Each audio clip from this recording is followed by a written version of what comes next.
Hello, everybody, and welcome back to the Kayfabe Central podcast, and welcome back to another episode of the Friday Night SmackDown post-show review, the first Friday Night SmackDown post-show review of 2026. Let me go back to my other tab here so I can see Rue in real time. Welcome back to the Friday Night SmackDown post-show, and the first post-show of 2026 in general. We're going to be going over the first 3 hour SmackDown of the year and many more to come, which I'm not excited for because I don't know if you guys can tell, I am very tired. This was a very tiring Friday, but not as bad as an episode as I anticipated it to be. Um, I set myself up to be extremely disappointed. So I think with that expectation, I was okay with tonight's episode. Because it wasn't extremely disappointing. There were still some things where I was like, I don't really care for, and like there was even some things on this show that some people liked, and I was like, I still don't care. But there were certain things that were pretty cool on this show. So we're gonna be breaking all of that down. If you don't know who we are, I'm your host Josh. As always, joining me is Ruan Wrestling. Hello. So yeah, we're gonna be breaking down everything. I gotta bounce it back and forth between the live chats if we got anything going on over there. Not at the moment, so but if you do jump into the live chat, make sure you guys let us know your thoughts in the live chat. And of course, if you're watching this after the fact, make sure you guys let us know your thoughts in the comment section anyway. Whether you agree or disagree with us, we always love hearing your opinion. So make sure you guys leave your thoughts down below. Let's jump straight into SmackDown. The show kicked off, the new year kicked off with The Miz. He came out and he said he was going to air his grievances. He cannot go into 2026 without airing his grievances. So I don't even remember all the grievances he listed because some of them just didn't even really matter. But he came out, he talked about Joe Hendry, he talked about John Cena. Obviously Joe Hendry embarrassing him, and obviously he wanted to be John Cena's last opponent, so he's just rephrasing those things. And then he claimed himself to be the locker room leader. That led to a return from Randy Orton, who came out, and The Miz was all of a sudden, like, oh, we are the locker room leaders. So he switched up real quick, and then he brought up the idea of a tag team with Randy Orton, Miz KO. That sounds more suitable for a tag team with The Miz and Kevin Owens, I feel. Like Oh I yeah. feel like that feels more of a Miz and Kevin Owens kind of thing. But anyway, he proposed that tag team idea, and Randy Orton just said nothing and flew into an RKO on the Miz, and then delivered another one for saying Happy New Year, and then delivered a second RKO to the Miz, and that was the opening segment. So it's cool to see Randy back. I kind of found this a little bit pointless though because.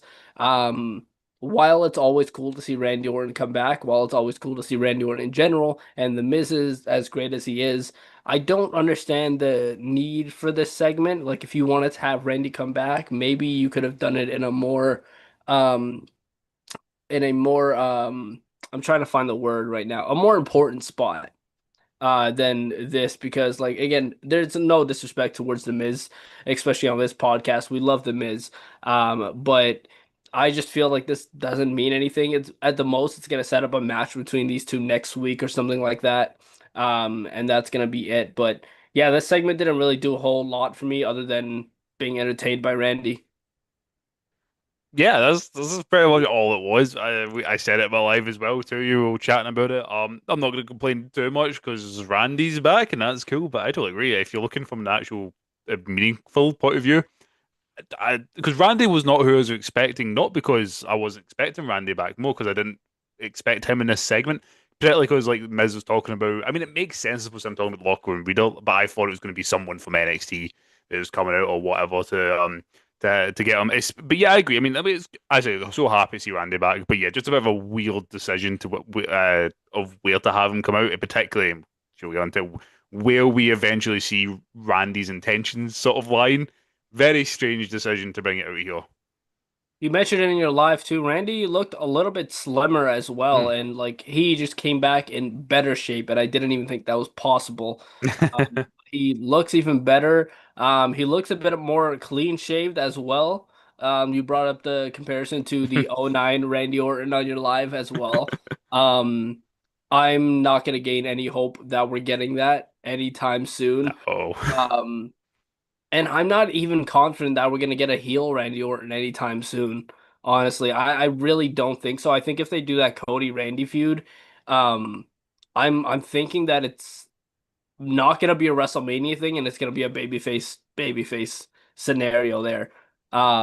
Which is fine. Cody and Randy are both great. But Randy as a heel is probably his best work. Like he can work both. Like he's very entertaining as a babyface. But I think he'd do really good as a heel if they gave it to him again. Because Randy's just a guy who, no matter what WWE gives him, he always works with it and he always makes do with what he has. But I don't see him turning heel anytime soon. Yeah, no, I agree. Like, see the start of when I thought about them potentially doing this feud. If you were to say to me which one do you think is going to turn heel, and I had to put money on it, I would have said Randy. But I'm kind of with you. It's kind of at the point. I don't. It's funny. Randy's such a weird one because I Randy Orton's best work was as a heel when he's arguably, particularly someone in my generation, one of that '09 Orton is one of the greatest heels of all time. He's just an absolute menace to society. But is at that point where like I nobody wants to boo Randy like that. It's kind of the issue I guess you'd have when you turn Cena heel this year. No one really wanted to boo him.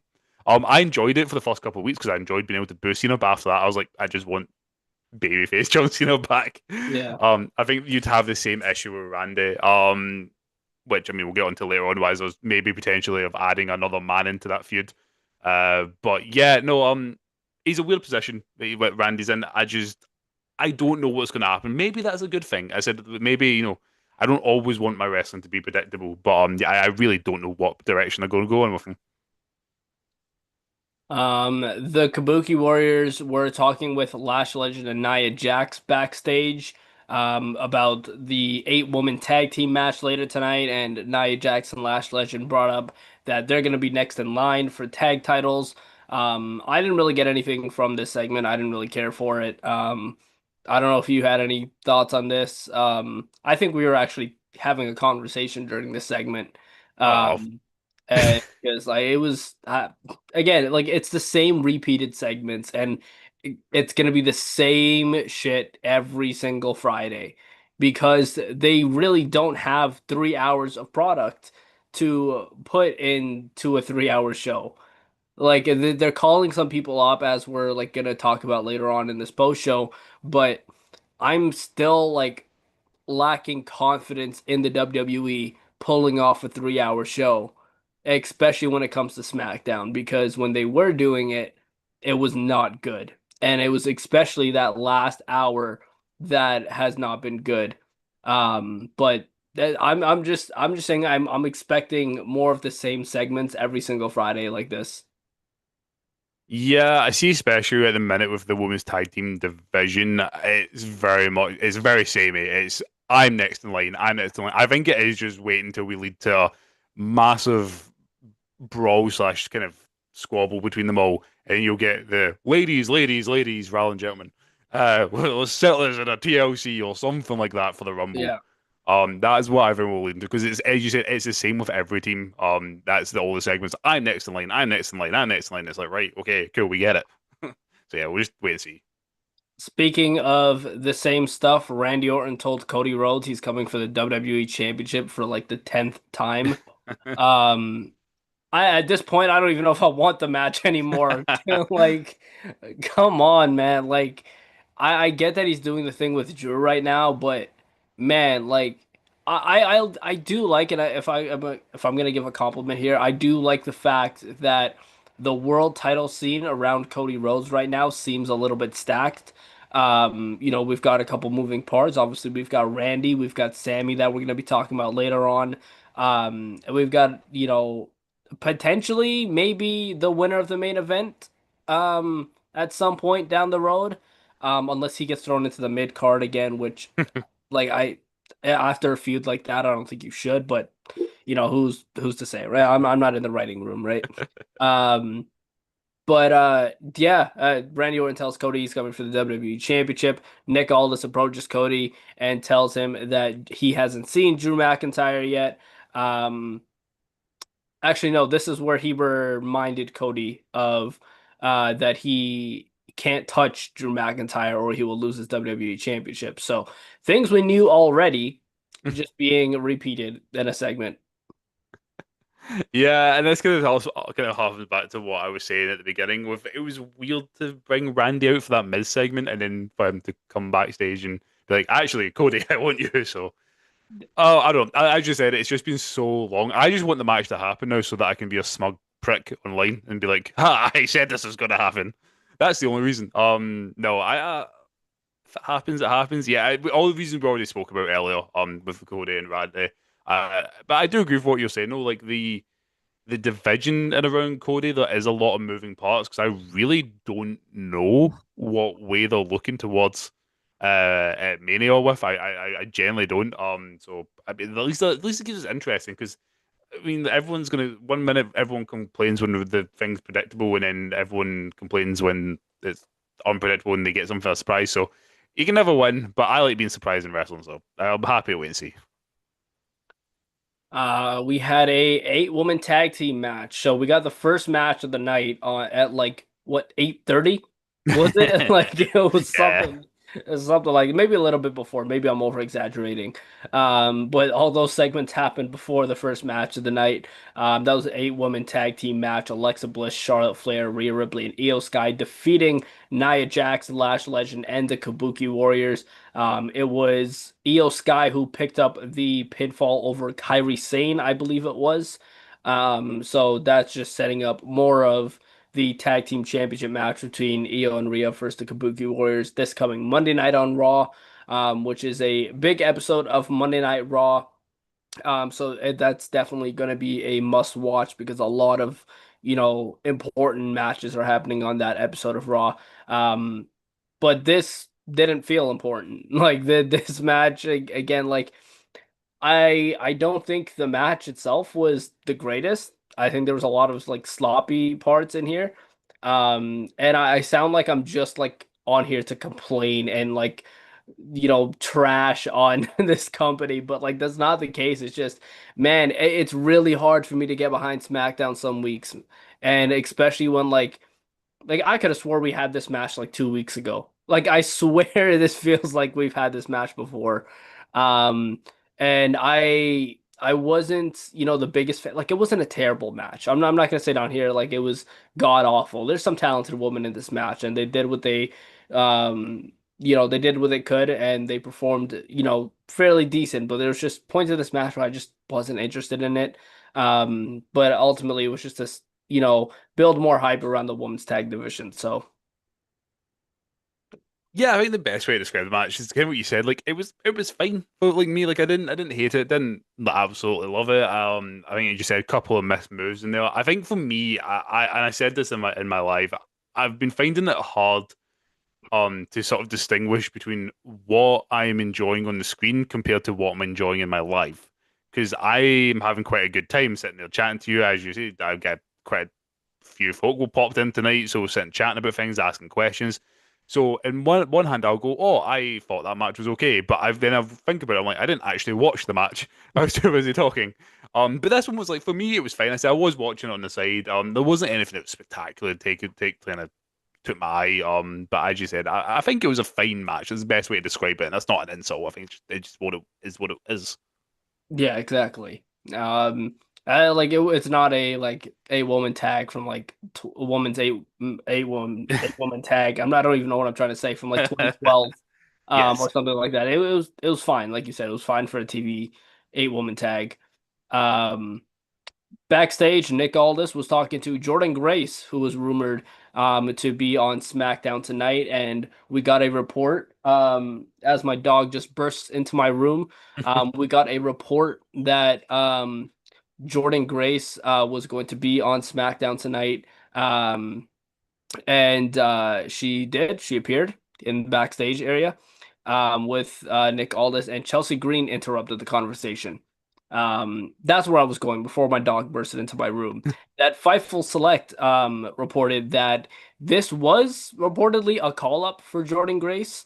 And she is going to be on SmackDown moving forward, which, I'm all for because she should have started on the main roster, in my opinion. And I think that she was just wasting her time down in NXT, especially because they didn't have her win a single thing. So I think calling her up to the main roster is perfectly fine.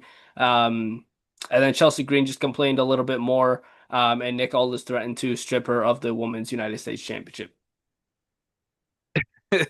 Yeah, it was like I'm very, very happy to see Jordan. I'm with you. I think is the best place for her. She should have probably been already. I wonder if this maybe like explains a little bit more all the matches she's lost in NXT because we will start to be like, why is she losing all these matches? But I wonder if they've had this planned for a while and they were basically just waiting to do everything at once, new year, reset, blah blah blah. I assume this means her stuff with Thea Hale is just going to end. Not that I was that interested anyway, but I'm assuming that's it just going to be done. Um, Yeah. I think the SmackDown Women's Division desperately needs a Jordynne Grace, particularly the main event. Main event picture very much needs someone like a Jordynne Grace. So I'm happy. Hopefully, she does a lot better here than she did in NXT, but I have no doubt because she's absolutely fantastic. So I'm happy to see her. We then got Kit Wilson with a garbage theme song. Holy hell. What was that?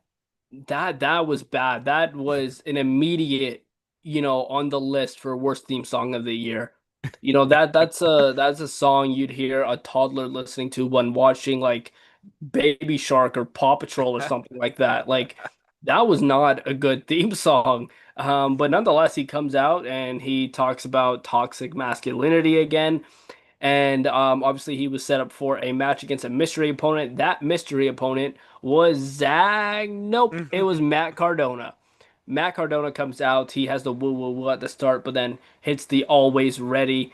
Um, Comes on out, and during this match, we got a announcement from commentary that he is going to be a member of the SmackDown roster going forward. Now, I haven't heard any actual contract news regarding Cardona. I know he's not under contract with TNA at the moment. It ended like very, very like within the past couple days of this new year. It ended. So. Um, which it ended like yesterday or something like that. But he hasn't, from what I know, hasn't officially signed with the WWE. But this could be a good sign that he's coming in as Matt Cardona. I don't think he's gonna do anything of significance really. He might just be thrown into some mid-card matches, maybe win the US title at some point. But like Matt Cardona at this stage in his career in the WWE is not going to be, main event level world championship material type of stuff. I think he just wants to be there. He wants to be with his wife. He just wants to have fun and make a whole lot of money while doing it. So I can't blame the guy for that. And if he wants to sign with WWE, maybe end his career there as well, then that's perfectly fine. It's gonna be, sad not seeing Cardona on the Indies if he does officially sign with WWE because I highly doubt they're gonna let him still do Indies once signed to the company because they rarely, rarely ever do that. They did it for a little bit with the NXT guys, but not anymore. Don't Um, WWE, sorry, Josh, don't WWE, they actually have an already partnership, don't they, with GCW? Or like an already relationship? Because they do, they because some folks do that. they do, but I can't remember the last time Cardona wrestled on GCW. Yeah, actually, that's a good point. It's been a while now, hasn't it? Yeah, I don't think he's been on GCW in quite some time now. Yeah. I No, think no, he's fair enough, just yeah. doing like smaller indie shows or whatever. Um, but yeah, like I mean, like that's still a possibility. Like if he signs with a company, he could very well still do GCW because of that partnership. So that would still be cool. He could still be the deathmatch king if they allow him to be. Yeah. Um, yeah, No, but no, that yeah. that was Matt Cardona beats Kit Wilson, by the way, if anyone didn't If you understand. anyone needed that clearing up, the yeah, it was yeah, I totally remember this that Kit Wilson theme song. But I don't know if you have it in Canada. Did you grow up watching a thing called Bob the Builder? I don't know if Yes. you had. Yeah, okay, that's fine. I was listening to this theme. I was like, this sounds like Bob the Builder's theme. He came out. Awful theme. But yeah, no, it was very, very cool to see Cardona come out, especially because I heard the woo woo woo, and I was like, oh, sick, Zack Ryder. And then I heard all was red, and I was like, oh hell yeah. It's so cool to see Mark Cardona. But I totally agree with you. I think this is him just. I don't want to just say being happy, but I said he's there with his wife, earning a shit ton of money, probably quite happy. I totally agree. I think he said he might pick up that US title, or if he swaps over the IC title at any point if they swap them around. Um, I see that maybe he does like a main event feud against if someone like a Drew McIntyre was to become WWE champion, if that was to freaking happen at some point. Maybe do it, but I wouldn't see him winning it. Just as like just as a feud, just to give him something up there. But happy for Cardona. I mean, at the end of the day, like eh, he's there, as you said, just to have a good time, and that's what he's going to do. But I do agree as well. I'll miss seeing him on the Indies because some of the matches he had was absolutely insane and ridiculous. But no, good for him. I'm glad to see him back. Yeah, absolutely. Like even here in Ontario, when he's wrestled, he's had some fantastic matches. He's just a great wrestler. But when you put him on a WWE stage, it's just not the same. So like that's not me taking away his credibility as a wrestler. It's a different stage, it's a different level. Like just because you're world champion on the Indies doesn't mean you're gonna be a world champion in the WWE. Um, we went backstage, and Damian Priest had an interview where he said Aleister Black will be the one to fade to black tonight. This was the nothing segment interview. We could literally just skip over this because it was there was nothing to this really. Um, we had a vignette from Bo Dallas, not Uncle Howdy. He was Bo Dallas in this one. And the rest of the White Six, but it was only Bo Dallas speaking in this vignette. And he tells Solo Sikoa that he's going to cut his family tree down from the root. Now, I thought like this was when he said that, I was overthinking. I was like, is he going to go after like some old bloodline members, like OG bloodline Oh. members? Because I was like, if that's the case, then maybe this storyline could be interesting now. Because imagine, Uncle Howdy. Like, I'm not a fan of the White Six as a whole, but I think it would be kind of cool if like we saw, the White Six maybe go after the Usos on Raw, and really attack the family of Solo Sikoa, like the immediate family, because nobody in the MFTs is related to Solo Sikoa. Um, but I go after like his actual family, but I don't think that's gonna happen. I don't think that's what Bo Dallas meant. And again, it was just a weird vignette, another random vignette for the Wyatt Six that I really don't care for because I don't think that these guys are any good. I don't think that they should be tag champs. Yeah, so firstly, I did not think of it into that way, and so that I feel like if WWE were to do that, that would be giving them far too much credit. That was actually a good idea. But yeah, I don't care. I'm kind of getting the Jade Cargills about me with the White Six and my feelings towards them. At the start, I was interested and kept hoping. I just don't care anymore. I don't care. And as I've said it to you in the past, said it on here, I said it, I was talking about it in the live. I don't think anything that's to do with the Wyatt family, Bray Wyatt, works in the title picture. As I almost look at, like I mentioned it earlier, I almost look at Bray Wyatt's WWE title win, sorry, not as a win for Bray, but it was a win for Wyndham, and that was really happy for him. Yeah. But after that, like it just makes it very awkward to book, and you really do book yourself into a corner. And a perfect example is this tag team division. Like, look how good the SmackDown tag team division was been this year. The White Six won it, boom, nothing. Nothing's happened. The most entertaining thing they had is when they went to AAA because that's actually fun. Like, that's been it. So yeah, I'm with you. I want new tag champs and very soon. It's very weird because like at one point it was the SmackDown tag division thriving and it was the Raw Hmm. tag division lacking, and now they've swapped it. It's like WWE can't focus on multiple things at once. They suck at multitasking, Hmm. and they suck at booking multiple things. That makes sense. Like if one or two things are thriving, the rest will be total, trash. And that's just not good. It's not a good way to run a show at all. Especially when you have a 3 hour show now on Fridays. I think if you're gonna have a 3 hour show, it's got to be good. Like I'm sorry. Like I hate doing the comparisons, and trust me, I don't do it intentionally. But like you look at well, I do it intentionally, but like you look at AEW when they do their 3 hour specials, it's constant action, right? Like it keeps you involved, it keeps you awake. Whereas WWE, it's not so much of that. It's promo segment, backstage segment, another segment, and then another match, and then an ad break, two, three breaks in between those. That's not how, you keep people engaged. And like obviously, the psychopaths like us that cover these shows are going to watch all of it.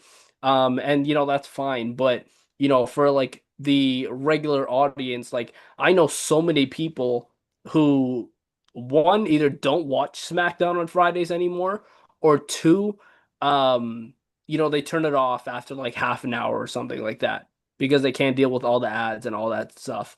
And that's not a good thing. Um, but that aside, Sami Zayn comes out to the ring, and he talks about wanting to be a world champion, which that's another thing that's a topic for another day. The guy should be a world champion already. Um, but he cuts a very Sami Zayn promo, a very solid promo, a very babyface promo, and he is interrupted by Trick Williams, who appears on Friday Night SmackDown. It looks as if he is going to be a part of the Friday Night SmackDown roster, which obviously that makes the most sense. There's nothing left for him to do in NXT, and obviously his fiance is on SmackDown as well for the most part. So and they tend to keep the couples together and whatnot. Um, but yeah, Trick Williams comes out. They have a bit of a confrontation back and forth. Um, and Trick Williams also says he is here to be a world champion. Obviously, we remember last week he confronted Cody Rhodes, and he tells Sami Zayn, "I'm going to be a world champion before you ever win one, if you do at all." And Sami Zayn says he has no problem teaching Trick Williams a lesson. Um, so that's that. This was fun. I like seeing Trick Williams on this stage. I like seeing the reaction that he got. I like Sami Zayn, and I like Trick Williams. And if this is Trick's first feud, sure. That I think it could be a lot of fun. Trick is entertaining too, so I don't see this being an entirely bad thing. Yeah, total agreement. I very much enjoyed the segment. I said we got to see Sammy come out. He just said it's mental the guy's not a world champion. I do think it's leading to Sammy eventually winning that world championship because they're putting a lot of emphasis on it. It's got to. It got to, and I still love how I'm still getting the Sammy Hogan folk in my chat, and I'm like, like if he's literally like lost like two of his last like big things. He's not won a match in like months. Anyway, it doesn't really matter. But yeah, Trick came out, man. Trick looked like $1 million here. He looked so good. His outfit, everything, him on Brilliant the fur coat. oh yeah, brilliant fur coat. His shoes, everything. I couldn't fucking Ducky, wait it. ducky, quack, quack. Oh yeah, we can now do that on the main roster. Yes, whenever he comes out. Oh, he looked amazing. He sounded amazing. He spoke amazing. But yeah, as you said, Sami's in Trick Williams match. Hell yeah, sign me up for that eventually when it comes around to it. Absolutely. Um, Backstage, Ilya Dragunov gave his respect to Carmelo Hayes after Carmelo Hayes beat him for the United States Championship last week. Um, Ilya asks Carmelo if he's going to continue doing the open challenges, and Carmelo says after he's done with Johnny Gargano tonight, he is going to continue the open challenges. Carmelo then approaches The Miz, who is going through a very difficult time. Um, and Carmelo goes up to him and he thanks him. He thanks the Miz for him being United States champion, and then he then says thank you for leaving me alone, and then insults the Miz even more. And then just laughs and walk away. So I love this. This popped me because sometimes Carmelo can just be hilarious and the Miz is hilarious as well. So I weirdly liked just this part of the segment of Carmelo and the Miz because I found that was pretty funny. And it popped me a little bit. So yeah, it was cool. Yeah, yeah, absolutely. Carmelo's just amazing if he does, and so is the Miz. This is what I was saying again in my live, and some people would not understanding it, but I'm like, the Miz is just so good at whatever he does, no matter what. You put him in there. He needs him to do this, need him to do that. He'd speak like this. He's fantastic. I love the Miz. But yeah, Carmelo again, just being shown his personality, which is like such an important part. He said we all know how freaking amazing he is in the ring, and believe me, we'll get onto that. But yeah, it's great to see him just again that kind of that personality come out. So again, just make folk love him even more. So yeah, all for it. So we mentioned Trick Williams. Um, mentioned Trick Williams coming out, and him confronting Sami Zayn, and you would think that that would set up a match next week between Trick Williams and Sami Zayn. No, instead, we get a backstage segment where Nick Aldis is talking to Ray Phoenix and Trick Williams intervenes, and we get Ray Phoenix versus Trick Williams next week instead. Not complaining. I think it's going to be a solid enough match. Ray Phoenix is fun. Trick Williams is a lot of fun. That can be a lot of like a very fun match. Um, but I'm wondering where Sami Zayn is going to play into this, and if they are actually going to start up a feud with him and Sammy. Um, and if they do, it's going to be very interesting to see how they go into that from this Williams and Phoenix match. In terms of who wins that match, I'd assume Trick Williams has to beat Ray Phoenix in his debut match on SmackDown. It would be kind of weird if he didn't. Um, but yeah, this was a fine segment. It was, your typical segment that you'll see on a Raw or SmackDown. Yeah, I just had kind of like a weird decision to just do the Sammy stuff, but then he's getting Ray Phoenix. But yeah, as well as this, I'm not complaining. The match will be incredible. Ray Phoenix versus Trick Williams, hell yeah. Yeah, Trick surely has to win that. It's his debut on SmackDown, like on the ring. You'd assume so. Just a bit of a shame for Phoenix. He's literally not even a full year in the company, and already it's like, oh, you can be the one to bring in against the new talent, but. Oh well, is what it is. Yeah, but as you said, it should be a good match, and yeah, I'm looking forward to the Sammy and Trick stuff going forward. It'll be interesting to see how that plays into maybe next week. Maybe it just doesn't at all. And you'll see going forward. Um, we then went to my favorite match of the night, the United States Championship match between Carmelo Hayes and Johnny Gargano. Man, like some people just forgot that Johnny Gargano could wrestle, huh? Like, man, this guy is so good, dude. Like, he's so good. And Carmelo Hayes is so good. Like, Johnny Gargano doesn't get featured enough for people to remember that this guy is one of the best in-ring wrestlers. They don't call him Johnny Wrestling for nothing. But Carmelo Hayes defeats Johnny Gargano to retain the United States Championship in a phenomenal match. And I absolutely love this. This is my favorite part of SmackDown every single week, the United States Championship. And I'm glad they're continuing the US Open Challenge because this is what's going to keep SmackDown alive. It's this United States Championship. And, you keep putting on banger matches. At least that's something for people to look forward to every single week. The US title is going to be on the line, and 9 times out of 10, you're going to get a banger match for that title. And like we've seen it before, the title can change hands at any point in time. So it's really cool, and I think that they should absolutely keep doing these US Championship Open challenges. Yeah, absolutely. I mean, firstly, the match insane, but also calling me shocked that a match between Carmelo Hayes and Johnny Gargano was amazing. It actually pains my soul the amount of, I would just say, children slash late bloomers into the wrestling world who have no idea about Black and Gold NXT, that know nothing about Johnny Gargano. Like, how many of WWE's 5-star matches is involved Johnny Gargano? Like, generally, it's got to be about like 50% of all their 5-star matches. The guy's amazing. So is Carmelo Hayes. He looked incredible here. They both did, and I totally agree with you. I'm happy they're carrying it forward, but I think you mentioned last week, and I totally agree as well. It's such a good point on the fact that let's get some stuff going towards like a pay-per-view. Let's get like a feud going as well, along with doing the open challenges. Because I said this has been the most entertaining part, and it deserves to be rewarded. Particularly with Carmelo, just how he's only 2 weeks into his reign, and already I'm sat here being like, oh, it's one of the best reigns of all time. It's got to be amazing. So yeah, I mean, I'm all for everything to do with the United States title division. I'm all for it now. I absolutely love it. Backstage, Tama Tonga and Shinsuke Nakamura had a very tense conversation in Japanese. Now, I don't care. for one, but at the same time, I'm curious as well. Because after this, Shinsuke walks away and Solo says, everything good. And Thomas says, yeah, that's old. That's history. That's, we don't gotta worry about that. And Solo tells him that, um, it's gonna be a 4v4 next week against the Wyatt Six. And they're gonna get the hell out of Buffalo.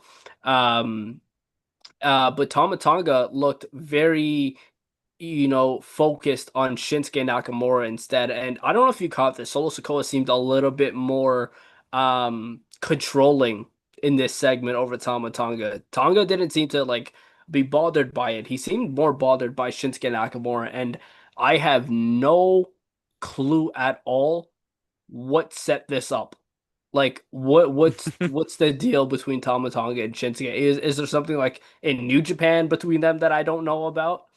Um, so I'm very curious as to where they're gonna go. I'm like, it's weird because I don't care, but at the same time, I'm curious because it's like, why? Like, why these two out of all people?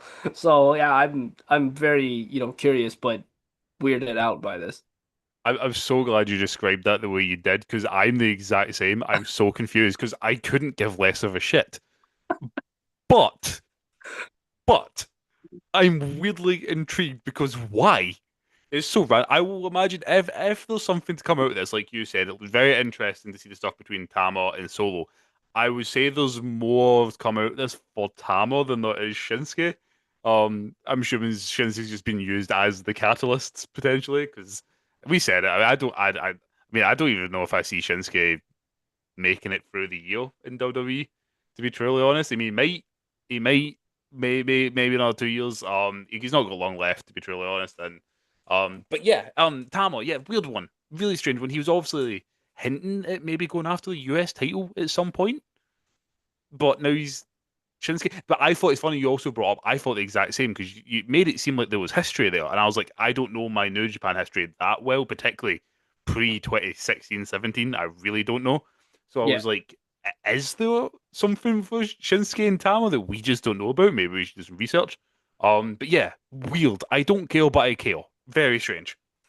Yeah, exactly. And like you know what? I like Tama Tonga. I think Hmm. he's actually a good in-ring competitor. Like I've seen Hmm. highlights from him in New Japan. I've seen some of his promos from New Japan and like the guy knows what he's doing. He can go, but you haven't put him in a position to be that guy Hmm. like at all. You've had him in tag teams and now you have him with the MFTs. So, like you haven't really put him in a singles position, like even teasing the United States Championship stuff. You just had him alongside the MFTs in tag matches and stuff and involved in that rather than putting him in singles matches. So like I said, I'm very confused as to why they went this route and kind of just went away from the US title thing with him. Because it was just him staring down Ilya every single week, but now Ilya's not champion, so he doesn't care for it anymore. So I don't know. I don't know what's going on there. I mean, by that kayfabe standards, he's less scared of Elia than he is of Carmelo. I don't know if that's right. Yeah, I don't know. Aleister Black and Zelina Vega had a vignette. Did they? After that, I fucking- it was your typical vignette. Like it was very easy to miss. So there's that. Backstage, Jade Cargill was interviewed, and she was interrupted by Jordynne Grace. And Jordynne Grace was saying, she's still like looking around, she's surveying her options on SmackDown. I wonder if we're gonna see her on Raw as well, potentially, to scout her options over there. But I'm like, obviously, you got to take every report with a grain of salt sometimes, but I am gonna slightly believe the Fightful report that Jordynne Grace is going to be on SmackDown because I'd rather her do something there than do whatever she was doing with Thea Hale on NXT. And we've said this multiple times. NXT is a whole different universe. Like whatever goes on over there doesn't sometimes translate over to the main roster. So uh yeah, this was fine. She confronted Jade Cargill, and Jade Cargill just said, just gave her a warning, whatever. Jade Cargill's not that. versatile on the mic. So said pretty much the same thing. Um, I wouldn't mind this as long as Jordynne Grace wins and beats Jade Cargill because I have not been a fan of Jade Cargill. I wasn't even a fan of her when she was in AEW because I just never thought she can get it done in the ring. I'm not going to reiterate what I've said for weeks straight, but um, I wouldn't mind Jordynne Grace going after Jade Cargill at some point. Yeah, I said the same when I seen it. My see if it wasn't for the fact that I am pretty confident her being fit that Jade's gonna face Bianca at Mania for that WWE Women's title.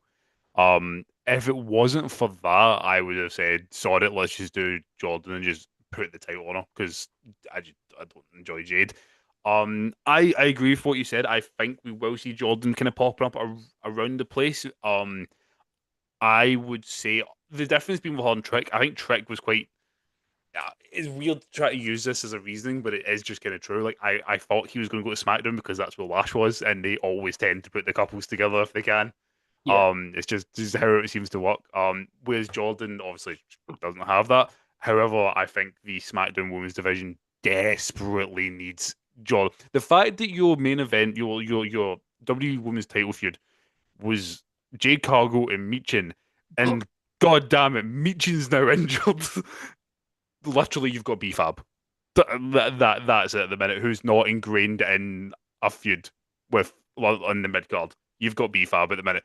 The SmackDown Women's division desperately needs people, particularly as I said. I don't actually know if Bianca or when that is going to be back. I'm just on the assumption. If that match isn't happening, by the way, yeah, hell yeah, let's just put the title on Jordan.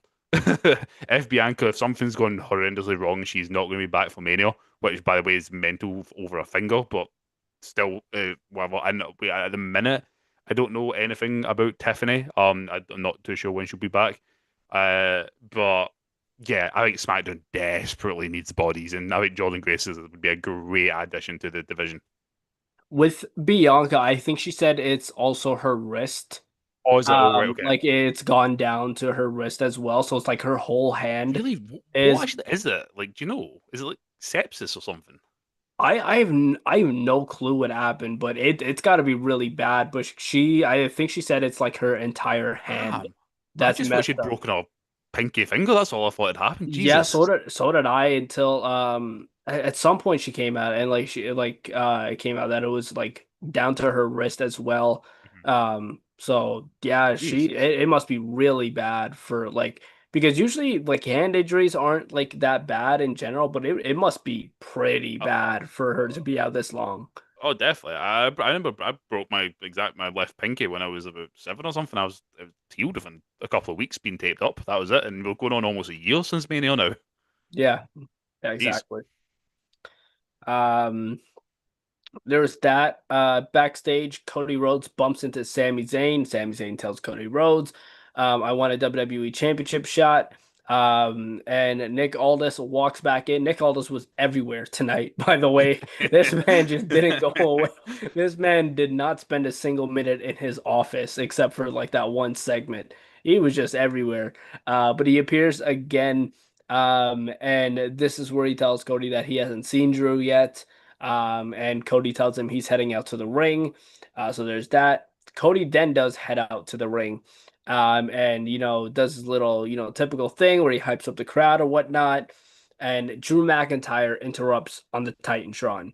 And Drew McIntyre is standing outside in the freezing cold of Buffalo, New York. And I know it's almost just as cold there as it is here. So I know Drew McIntyre was freezing his ass off. And yes, Rue, I know it's cold in Scotland as well. It's very, very cold here. Uh, it's very cold. Hey, he's from the southwest coast. It's not as cold as where I am. Okay. But he's standing outside of Cody's tour bus. And he before he does anything crazy, he says the stipulations for the three stages of hell match. The first one being a normal singles match, the second one being a falls count anywhere match, and if it is to go to a third fall, it is going to be a steel cage match. Shout out to Rue who called all three stipulations perfectly, in order too. So you know what? Shout out to Rue. He called that perfectly. I didn't really know what it was gonna be, and I didn't really care to make a prediction about it. So but then Drew McIntyre had a picture of like a picture frame of Cody Rhodes and Dusty, and he smashes the picture frame. Cody runs to the backstage area.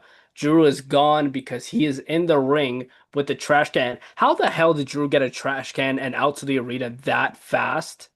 Like, I have no clue. Like, I need to see somebody's footage from in the arena to see the time that Drew went from backstage all the way out to the ring because like there's got to be another way that Drew went to like not walk past Cody or something like that. But anyway, he Cody Rhodes runs out, but he's held back by security because obviously if he touches Drew McIntyre, he is going to be stripped of the undisputed WWE Championship. And Drew McIntyre burns the picture right in front of Cody Rhodes. This was amazing. This was so good. And I know they're not going to do it, but Drew McIntyre needs to win that WWE Championship after this. He absolutely needs to. He is on the verge of being right up there with Gunther as the best heel in WWE if he wins that WWE Championship. Because if he doesn't, which he's more than likely not going to win it, especially it being on a SmackDown, and then it probably getting carried out to the Royal Rumble anyway. Um, I wish Drew McIntyre would win this WWE Championship, especially after this segment. Drew has just been so damn good, and he doesn't deserve the bad booking that he's been getting because man, he keeps proving it every single week, and I know Rue's not gonna say a bad word about Drew McIntyre, but man, he's been so good, and I want Drew McIntyre to win that WWE Championship. I don't think he's going to, but I would love for him to. Man, so Noel was talking about '09 Randy Orton earlier. I was holding off to this. 'Cause I was like, we don't need a heel Orton now. We don't need '09 Randy back. We've got 2020, well, six now, Drew, being an absolute menace to society. Yeah, I mean, this whole segment was so good. I mean, go back to the start. So yeah, the stipulations. I don't know why. I just had a feeling it was going to be like that, particularly the cage match. I was like, there's got to be a cage match. Then I just It's a thought the very first one. WWE way of going about things. Yeah, like start off with the boring, simple one, then have I did say I was like I did go first to last man standing, but no first count ever, sorry. But I was like it could be last man standing, it could be ladder match, whatever, chucked in the middle, some sort of stipulation. It's not like a cage in the middle, and then go for the cage match. I'm with you though. Unfortunately, I don't see Drew winning this when he should, which is a shame because the stuff he's been doing right now is even better than what it was when we all thought he was going to win it. But I want you to let me be a mark for a second. Just let me be a big stinky mark. Is this WWE trying to like quadruple bluff us? All the times we said Drew was going to win it, when looking back, it was like there's no chance he was probably going to win it. Go back to WrestlePalooza, go back to Saturday's main event. Now that we're all so like he's now not going to win it. Does does he win it? I don't think so. I don't think he does. I'm with you. I think Cody wins. And I think that's absolutely going to do because I don't think they have. Well, I want to say I don't think they have the balls to do it this close to Mania, but you may not. But I'm just like, this is the thing with wrestling, being a stinky little mark. It's trying to be like, am I being double bluffed here into thinking? Because as you said, Drew is doing the work of his life, and I know how good he is. Of course he is. I've always going to say that. I know what he can do. I do love though. I will say this newfound appreciation I think I've seen across the IWC for Drew. Not that Drew was ever disliked. And I think everyone, even when he won the WWE Championship in 2020, I think most folk would have been on the path of, oh, he absolutely deserves this. Um, Yeah, but there's like an extra for I don't know if it's the bad booking or whatever him. I know it's the joke of him getting screwed, but like just him getting screwed. Um, that everyone's kind of on the same wavelength now. Obviously in the arenas he's getting booed out of the buildings because he's been a horrendous person.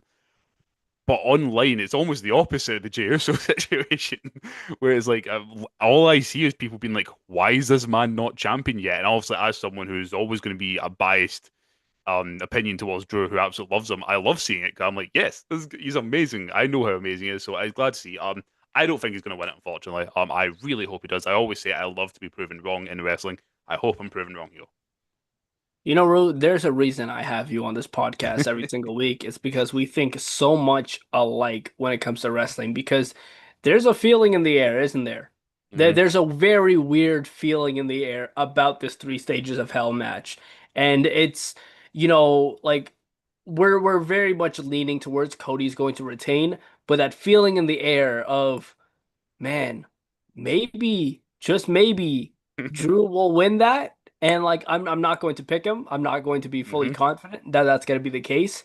But unlike any other time, there's a little bit of a whirl in the air about this match because like you said, Drew's been doing the work of his life. Like he's been so good. And like I feel like even WWE has to look at this and be like, man, there's no way that this guy can lose. Like, he's doing so good. And in my opinion, has outclassed Cody in almost every promo in this rivalry. He's just been so damn good. And like, you want to think that maybe WWE will see that. And like, is Cody's reign gonna end on a SmackDown? Probably not. But again, there's a weird feeling in the air about this match. And so I'm gonna be on my toes a little bit with this one. Yeah, I no, I feel it as well, and that's why I'm trying not to get overhyped, overexcited. But there's something there, there's something there, but I just don't know. I don't know when it comes to Drew, when it comes to Cody. I don't know if I trust them, but we'll see. I'm with you. I'm very much looking forward to the match. And yeah, I will be watching it very intently.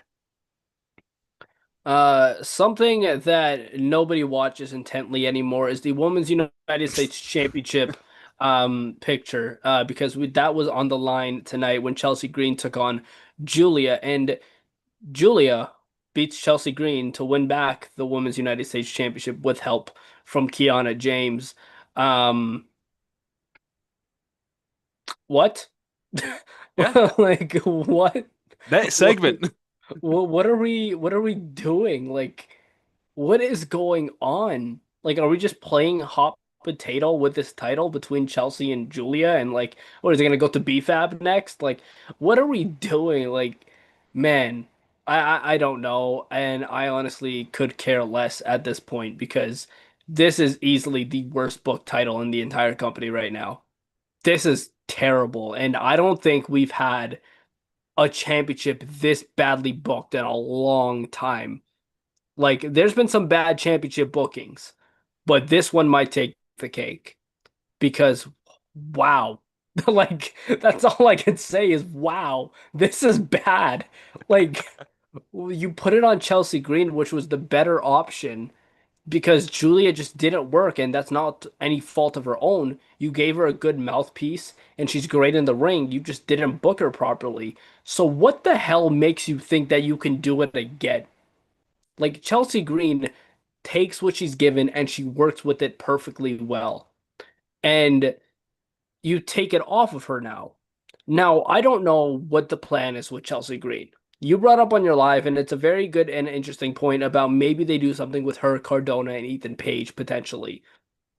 And I wouldn't be opposed to that. I think that would be pretty cool. Call Ethan Page up, or maybe have them alternate between SmackDown and NXT or whatever the case may be, and have that going on. Or maybe Chelsea jumps up to the main roster picture, not the main roster picture, the main title picture, with Jade Cargill or whatnot, because they have a tad bit of history there. And maybe it's Ethan Page and Matt Cardona that end up helping Chelsea Green out with that one. So who knows what their plans are for Chelsea Green? I just hope that they do have plans for Chelsea Green. And goodness gracious, I hope they have plans for Giulia as Women's US Champion this time. Firstly, you're saying you don't care about or you don't want to watch. I disagree. I think you're very much like the people involved in this match and watching this one. No, it's I totally agree. Like this division, and it's again, it's no fault of the women. I absolutely adore Chelsea. She's like one of my like female wrestlers of the year, but strictly for the character work that she's been given because she's so good. Giulia, we know how good Giulia is. Horrendous booking. I actually really like Kiana James as Julia's side mouthpiece. I think it's a really good pairing. Um, I just don't know what they're doing, and no one does. Yeah, I was saying before the match, I was like, surely Chelsea doesn't lose this. Surely. Oh, I was wrong. I actually fairly enjoyed tonight. I did. And most things, even bad things in WWE or things I didn't like, I'm like, oh, whatever. This was bad. Obviously, yes, I'm saying this without us knowing what's going to come from it. But that's just wrestling. Also, we're not going to know in the whole let Papa H cook thing, whatever. Um so yes, this might be good in the long run. I've said maybe it moves Chelsea on to bigger and better things. Maybe they actually have a plan for Julia now, and they're going to actually make her look like a beast, like she should have been in the first place. This decision at face value is very strange. Um, and I don't like it. As I think we need more folk in that division. I said Jordynne Grace, even I think she should just go up to the main title picture. But like Jordynne Grace and Giulia for the US title, sure, give me that. It was very weird. I said this got my chat very heated tonight. Some folk Oh were yeah. not happy about this. But hey, like I'm willing to give things a chance, but when you have to look at things at face value, and with what I've seen on the screen right now, I cannot even. At least with things I've said, when it's maybe a decision I didn't expect, I try to look at it and be like, okay, why have we done this? Maybe because of this, maybe because of that. I genuinely can't think of a reason because, as you said, we had Chelsea near enough squashed Julia about 4 weeks ago. I know it wasn't quite, but close enough to that in like a Yeah. minute and 30 seconds, and now Julia's just won it back. I don't know. I don't know. I don't know. I don't like it. It's very confusing. But one can only hope that they have good plans this time. But I don't have any confidence in that.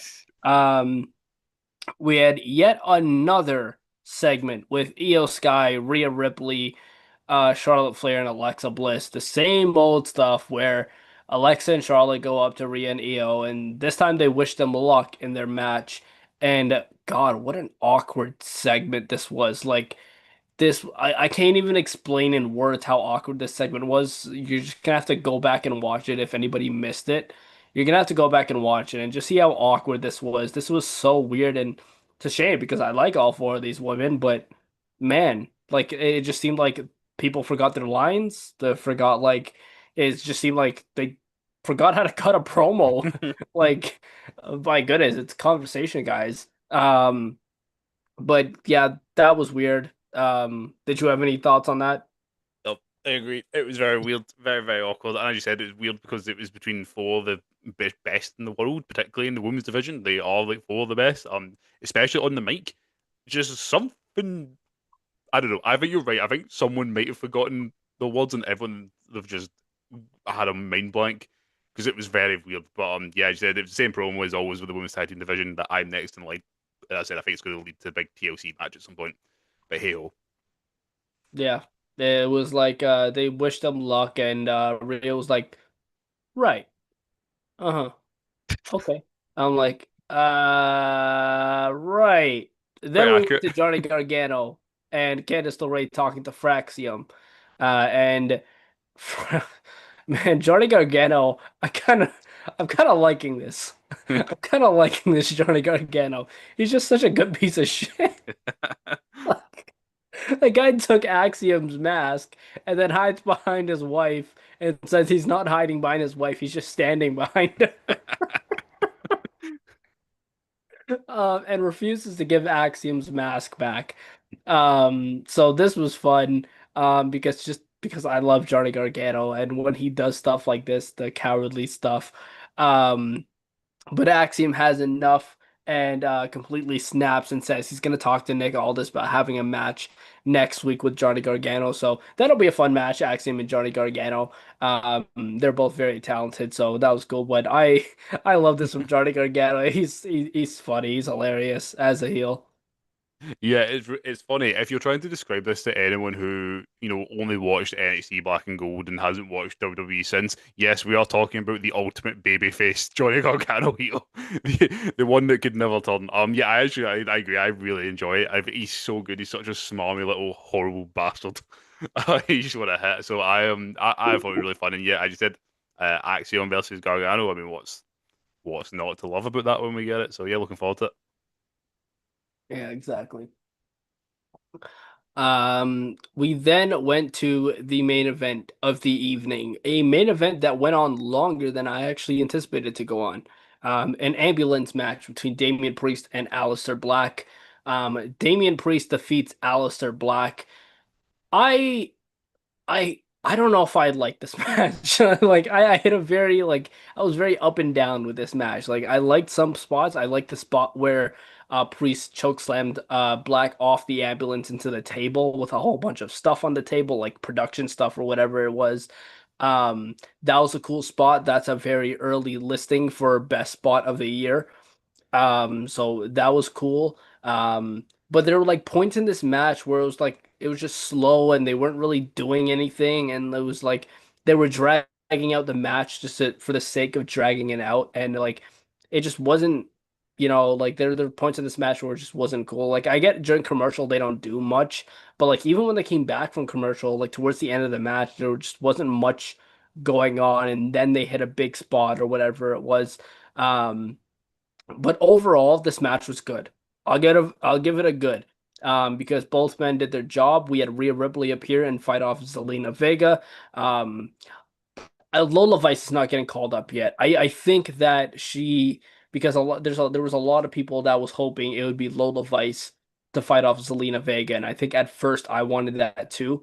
But I think you brought this up too, I believe, on the podcast a couple of weeks ago. I think they just like the work that she's doing down in NXT and AAA, and she's having a very vital role in AAA, and they kind of just want to keep her doing what she's doing at the moment.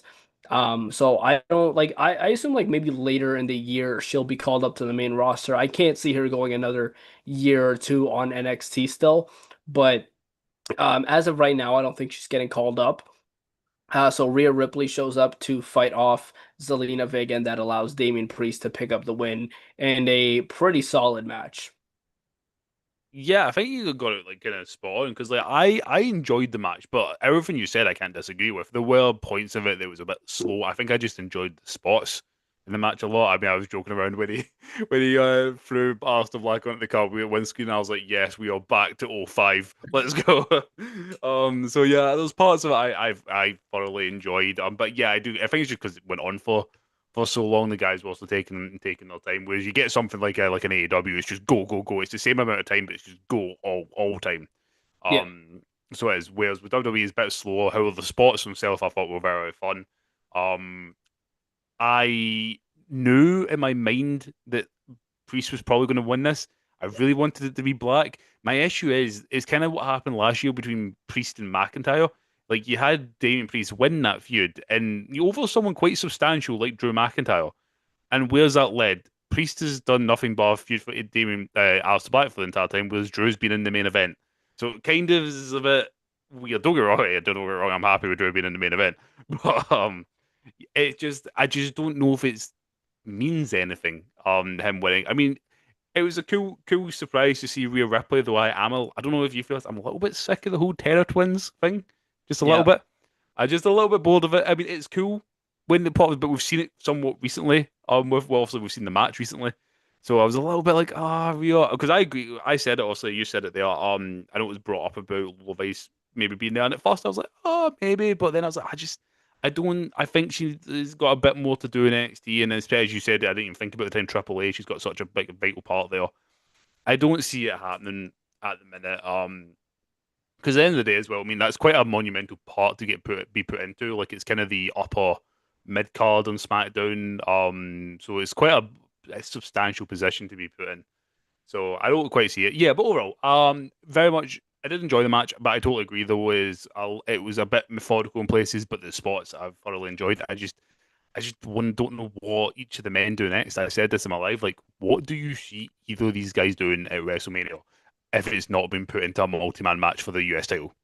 Because I don't know. That's probably where they're gonna go with them, to be Yeah. honest. Like that's more than likely the option that they're gonna go with. I was thinking going into this match because of the rumors of Aleister Black and Cody Rhodes feuding. I was saying that if that's true, that Aleister Black should win this match, and obviously he didn't win, so it wouldn't make sense for him to feud with Cody after this. But like you just mentioned, we had Drew lose to Priest and then feud with Cody for the WWE Championship. So like it's WWE, not everything is going to make sense. And a lot of it doesn't. But that it's a very good point. Like I don't really see where what either of these guys do next. Like the only thing is like the United States Championship, like you said, like that's the only possible thing that I can see either of these two doing at the moment because you've got Sami Zayn thrown into the WWE title picture. You've got, Drew obviously in there and like potentially Trick Williams, even though I think it's just him being like, oh, I'm going to be world champion. And then he gets thrown into the US title picture. So, yeah, I'm not really sure, to be honest, what either of these guys do, but it was a fun enough match. Yeah, no, no, absolutely, absolutely agree. And I think like overall, I said it. I thought I enjoyed it. There was some low points throughout the night, particularly the women's US title. But overall, I mean, I enjoyed it. I say it is maybe a bit of a not bias, but kind of like a pixie dust for me of my opinion on SmackDown because like I'm also doing the live. I've got people in the ask, I've got yourself chatting.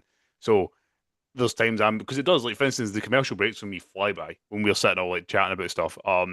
So it does kind of alter my opinion a little bit. But I think overall it was quite a fun episode. Absolutely. It was a fine Yeah. episode and for me at least, like some people may have enjoyed it, some people may have hated it. I was like in the middle. I was like, okay, some of this stuff was good, some of this stuff was bad. But it was a fine enough episode to kick off the new year. If you are in the live chat, make sure you guys drop your chats down. We are in the final stretch of this live post show. We are going to close things out soon. And obviously, if you're watching this after the fact, let us know your thoughts down in the comments, whether you agree or disagree with anything we said. We always love hearing you guys' opinions. You guys are just as big a part of the show as we are. So make sure you drop your thoughts down in the comments. Rue, where can these people find you? I can get me root on wrestling. You can find me on TikTok. You can find me on YouTube. I will be live for pretty much every SmackDown and every PLE, for AEW or WWE, or just anyone else going forward. Unfortunately, won't be live for the Monday Night Raws, but annoyingly enough, there's upcoming European tour. It kind of just puts a massive dent in my plans on that, so I'll be live for them. But you always find me on a Friday night SmackDown live on TikTok, Root on Wrestling.